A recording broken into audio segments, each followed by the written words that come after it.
Short video, everyone. Thanks for joining School of the American Rifle. It's going to be a little hard to see in there, but this is a Wilson combat barrel, and this has one of the roughest chambers I've ever seen. I think you guys can see that. It looks like somebody stuck a rock and glued it to a stick and put it onto a rotary tool and went in and out of that chamber. You do not want to have a chamber with deep grooves in it. This is a gas-operated gun, and when the chamber allows the casing to expand to the walls, it's going to have issues extracting.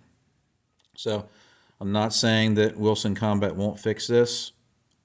I am saying they won't fix this, but this is something you want to see and check on your barrels. And if you see this, take it out of service, put a better barrel in. The bore scope will show this much worse, but this is just the naked eye, no extreme magnification. It's really rough. If you see this on your barrel, on your AR, get it off there, put a smoother barrel with a smoother chamber in there, and you'll have better reliability. As always, I hope you found this video educational. Thanks for watching.